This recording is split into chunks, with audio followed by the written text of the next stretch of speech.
Bon, je vais essayer d'accélérer un peu. Je vais vous donner une citation de Roosevelt, qui est notre ami, qui est renversante. Voilà. Quelle richesse! Les impérialistes ne comprennent pas tout ce qu'ils peuvent faire, tout ce qu'ils peuvent créer. Ils ont volé des milliards à ce continent. Ils survolent l'Afrique après avoir été à la conférence de Casablanca. Ils ont volé des milliards à ce continent. Et parce qu'ils sont trop bornés, ils ne se rendent pas compte que leurs milliards ne sont que des pièges jaunes comparés aux possibilités latentes. Ainsi, la réalisation de ces possibilités doit aller de pair avec l'amélioration des conditions de vie de la population.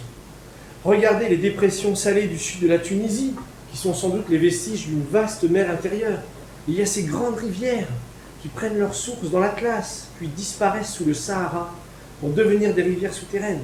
Il suffirait de détourner le cours de ces rivières pour les besoins de l'irrigation.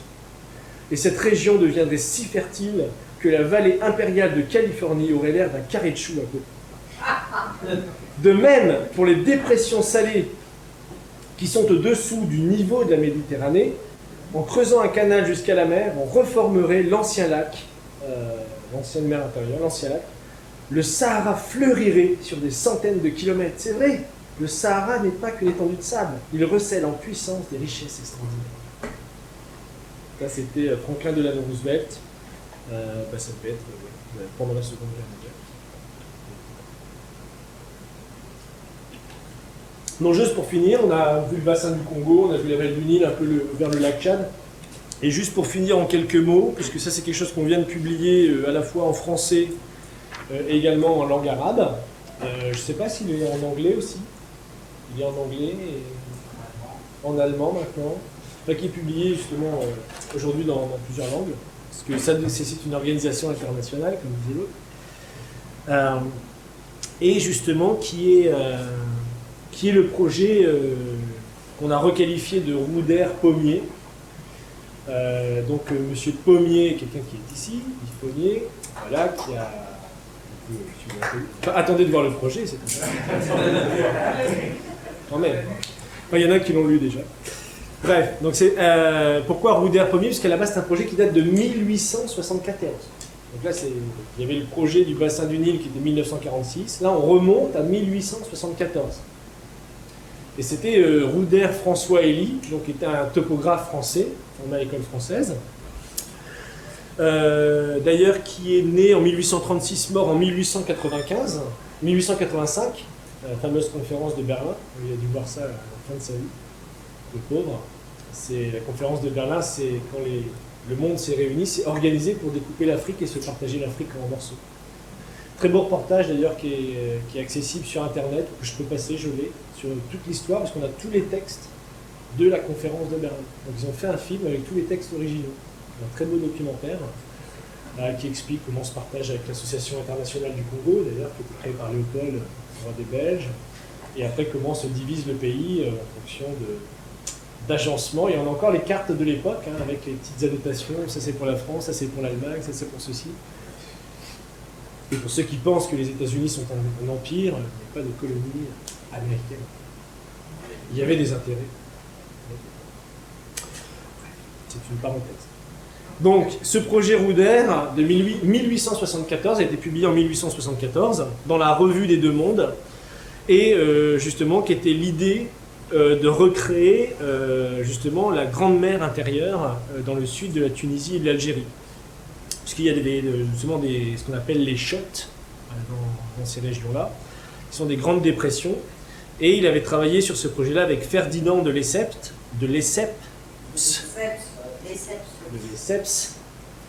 voilà, qui donc est l'architecte du canal de Suez, mais ça je pense que les gens le savent. Donc il voulait construire à l'époque, c'est marrant, un canal d'ailleurs de 240 km, qui était quand même un projet. Pardon ?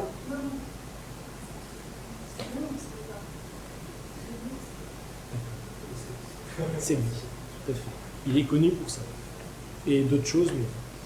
Donc l'idée à l'époque, c'était de recréer cette mer intérieure, c'est-à-dire en faisant un canal tout simplement qui allait de la mer jusque dans ces chottes, qui sont des dépressions et qui étaient plus ou moins marécageuses, et donc voilà, de recréer cette mer. Mais évidemment, aujourd'hui, Justement, c'est là où on appelle ça le projet Rouder-Pommier, parce qu'aujourd'hui, l'objectif réellement de ce projet n'est pas de redévelopper la mer intérieure, parce que recréer une mer à l'intérieur du continent, ça n'a pas un intérêt extraordinaire quelque part, mais c'est l'idée de refaire des bassins d'eau douce, enfin, des lacs, une mer d'eau douce intérieure, on pourrait dire, un bassin d'eau douce intérieur. Donc ça, c'est cette idée qui a été mise à jour justement par M. Pommier et puis d'autres gens. J'imagine que c'est un projet qui circule dans les hydrogéologues depuis un certain temps, mais qui a été recondensé. Et donc l'idée, c'est d'utiliser les meilleures technologies, comme par exemple ceci. Attention, je m'expose à une grève de masse.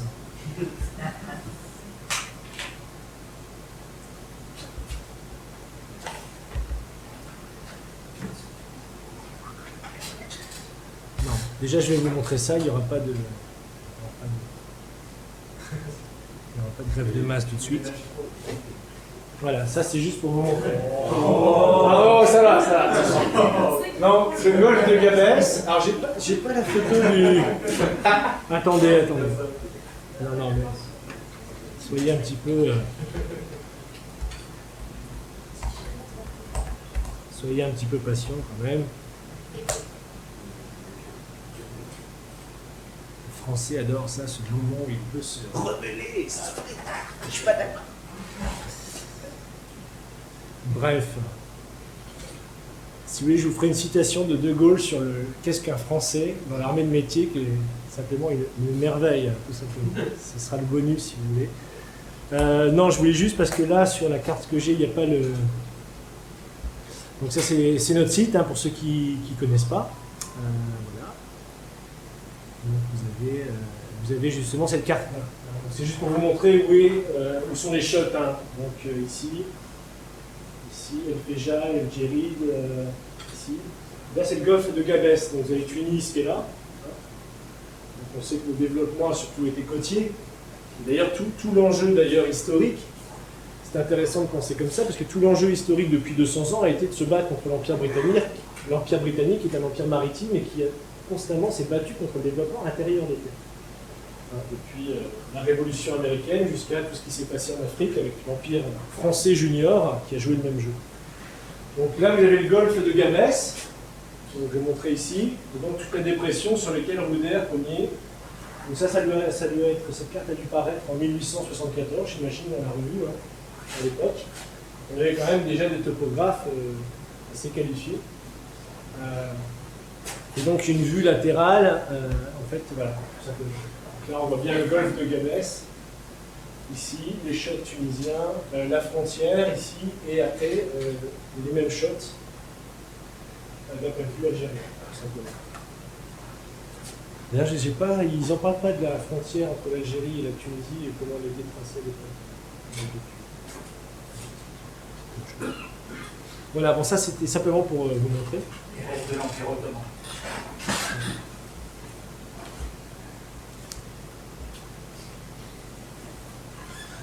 Donc en gros l'idée de M. Pommier, c'est tout simplement d'utiliser ce type de machine, c'est maintenant monnaie courante qu'il deviendra. Voilà. Ce sont des centrales nucléaires flottantes.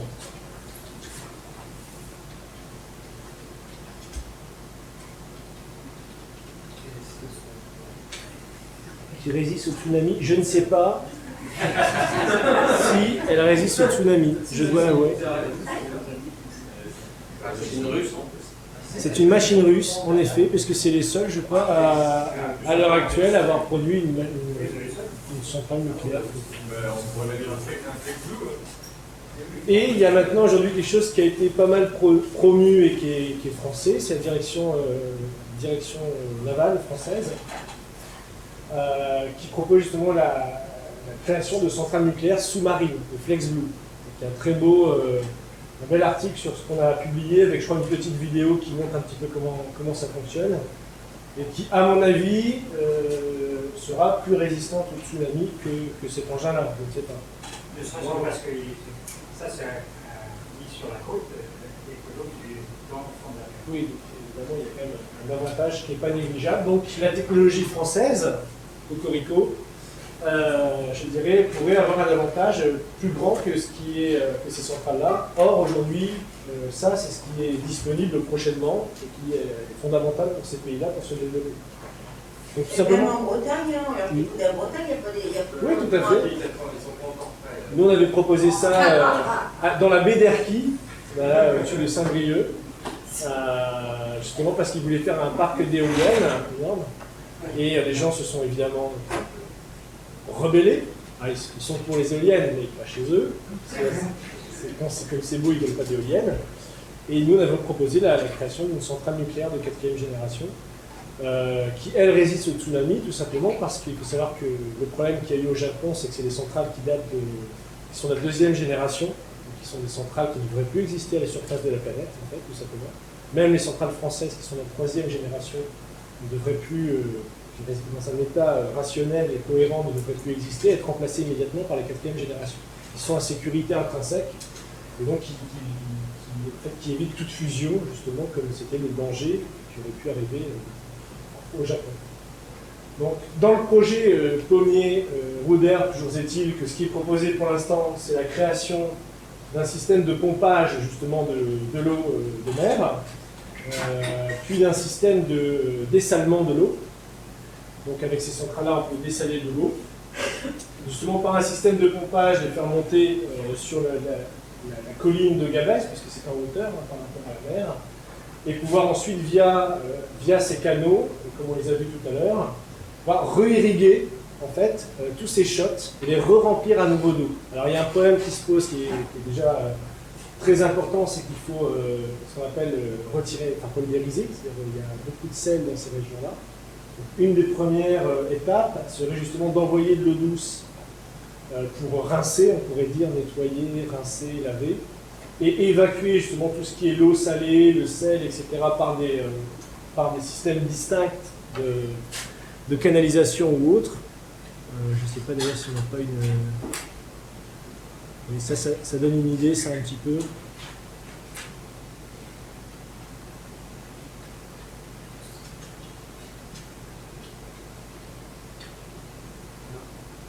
Là, vous avez un petit peu un schéma quand même assez approximatif, mais bon, qui donne une idée quand même. Donc avec l'usine de dessalement, l'aqueduc d'eau douce, qui va en direction des différents shots. Donc là, ça doit être le premier, j'imagine c'est El Fejal, je crois que ça s'appelle, c'est la zone de El Fejal, donc c'est le premier shot.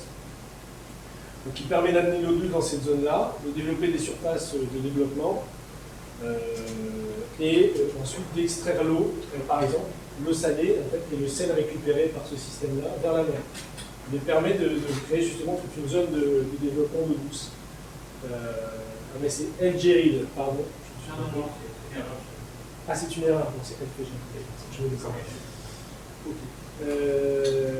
Donc voilà, ça c'est le système qui était proposé aujourd'hui en fait pour l'ensemble Tunisie, puisque après bon, l'Algérie, on peut faire le premier, le deuxième, le troisième, jusqu'à l'Algérie.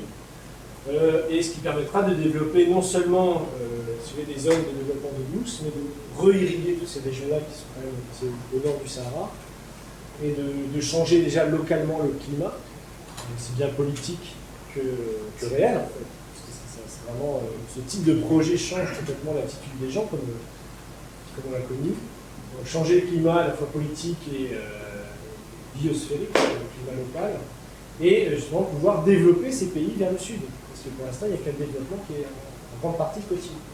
Ce qui pose un problème, du point de vue de l'organisation de certaines sociétés. Puisque la densité démographique sur la côte reste forcément limitée. Quand on peut ouvrir des nouveaux espaces, donc il y a le projet de créer la Rouderville, elle a été nommée voilà, par Yves, Rouderville, les pommiers, les palmiers, comment elle s'appelle, j'ai dû noter le nom. Il y aura plus des palmiers que les voilà, bon, voilà. Donc ça, bon, c'est tout un projet cohérent, en fait, quelque part, de développement de toute cette zone au sud. Donc vous voyez, hein, Tunisie, Algérie, toute cette région. Donc tout un projet de développement du sud de cette région-là. Donc après, avec le bassin du Nil, ce qu'on a vu, le lac Tchad, vous avez tout un changement justement de l'écosystème où l'homme commence à maîtriser vraiment le climat. Et ça, c'est intéressant parce que notre équipe de jeunes scientifiques aux États-Unis viennent de faire une vidéo qui n'est pas encore traduite, enfin qui est traduite en français mais qui n'est pas encore sous-titrée, où la NASA a publié tout un rapport sur la formation des ouragans sur la côte américaine, la côte est américaine, où justement la plupart de ces ouragans naissent dans la région de l'Éthiopie, un peu plus au sud. Il faut savoir que c'est la région du monde où il fait le plus chaud, les températures les plus extrêmes en Éthiopie. Donc on s'est rendu compte que, dû aux dépressions, etc., il y a des formations justement de mouvements d'air, etc., de nuages, etc., qui accélèrent au fur et à mesure avec le moment où elles traversent ou longent le Sahel, justement parce qu'il y a des variations de température très importantes, etc. Et après va, en fonction des vents, des courants, c'est un peu plus complexe que ce que je dis d'avant, mais la vidéo est bien faite, va s'accélérer et former justement des ouragans en arrivant sur la côte. Donc c'est-à-dire que si on réchauffait, on tempérait le climat au niveau local, on réglerait un des problèmes fondamentaux aujourd'hui pour la côte est américaine en grande partie. Et à ce moment-là, on commence à rentrer dans une nouvelle époque, quelque part humaine, parce que l'homme commence à aménager même le climat de manière consciente. Parce qu'il y a plein de théories que l'homme a une influence sur le climat, mais pour l'instant, c'est pas toujours très scientifique en général. Donc là, l'idée c'est de maîtriser le climat. Alors évidemment, il y a encore des choses qu'on ne sait pas, c'est ça qui est passionnant quelque part. Mais s'il y a des choses qu'on ne sait pas encore, sur lesquelles nous on est en train de travailler, de publier des documentaires là-dessus, des choses comme ça. Mais on sait déjà beaucoup de choses sur la relation entre la formation des ouragans et ce qui se passe sur la côte est. Également, on vient de publier pas mal de vidéos sur ce qui s'est passé au Japon, pour ceux que ça intéresse. Parce qu'on parle du nucléaire, en France on parle que du nucléaire, mais il y a tout un phénomène quand même qui a créé le problème nucléaire, qui est le tsunami et le tremblement de terre. C'est ça qui sont dus justement à un regain de l'activité solaire, et on peut même s'attendre à des catastrophes de plus en plus importantes dans les 2 années qui viennent à cause de l'activité solaire, et aussi à cause du rapport entre le système solaire qui se déplace dans la galaxie. Je ne vais pas rentrer dans les détails, mais bon, disons, on est dans une crise galactique, on pourrait dire. En plus de la crise financière, en plus de la crise intellectuelle et morale, là, on rentre dans une période de crise galactique. Voilà. Mais ça, c'est pas le sujet de ce soir, même si ça, quelque part, on fait mieux de parler de ça dans la presse française que de laver le cerveau des gens avec le nucléaire. Mais ça, c'est une autre histoire. Voilà, bon. Alors, il y a autre chose que je peux dire juste sur ce projet-là, c'est que pour le sel, si on ne peut pas tout évacuer, en fait, directement par ces canaux, aujourd'hui, on sait, on a la possibilité, avec les biotechnologies, justement, de créer des plantes halophiles, c'est-à-dire des plantes qui absorbent le sel, qui permet justement de libérer le sel de ces régions-là. Et on fait même aujourd'hui des aliments de base, comme le riz, qui sont halophiles, c'est-à-dire qu'ils peuvent se développer, en fait, grâce et en absorbant le sel de ces régions-là. Donc, on peut redévelopper vraiment toute une région vraiment qui est aujourd'hui totalement désertique, hein, c'est sûr. Redévelopper toute une région, tout le sud d'une région de certains pays, dans ces projets de coopération mutuelle, avec vraiment un but commun d'aménager le territoire autour de ces projets. Donc, voilà.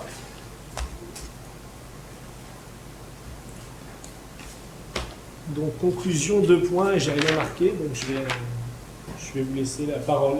Voilà. Je connais ça. Ça fait longtemps que c'est dur. Bref, non, mais applaudissez pas, mais voilà. Donc il y aurait beaucoup plus à dire. Il y aurait beaucoup plus à dire, il y aurait beaucoup plus à aller dans les détails, évidemment. Il y a tout un travail toute cette coopération internationale sur laquelle on travaille, sachant qu'évidemment ça va demander des dirigeants politiques de caractère, ça va demander des citoyens de caractère aussi. Pas vouloir une solution à court terme, mais voir justement la chose dans son temps long, moyen terme, disons, dans le cadre de ces projets-là, qui paraissent comme ça assez impressionnants, mais en fait, ce sont des projets d'infrastructure de base. Hein. Et ça, justement, ça va demander justement de rompre en fait, avec nos habitudes politiques, économiques, j'avais même nos habitudes familiales, professionnelles. Puisque on nous prépare une lepénisation de la France, une strauss-kanisation de la France. Et ils n'ont pas prévu, eux, de sauver des millions de vies humaines sur le continent africain. Je dirais même que du point de vue de Strauss-Kahn, il fait exactement l'inverse, soyons clairs. Voilà. Donc ça, c'est notre bataille. C'est même pas notre bataille, c'est la bataille de l'humanité. Je crois que on est dans une crise de civilisation. On avait distribué un tract que M. Cheminade avait nommé un enjeu de civilisation, le Bretton Woods, le changement de système financier, un enjeu de civilisation. Je crois il faut bien en prendre la mesure, je dirais quelque part, surtout à l'aube de l'Odyssée actuelle. Puisque j'ai vu que l'opération militaire en Libye s'appelait à l'aube de l'Odyssée. C'est le nom de l'opération. Il y a une sorte de pensée à long terme là derrière, sous-jacent.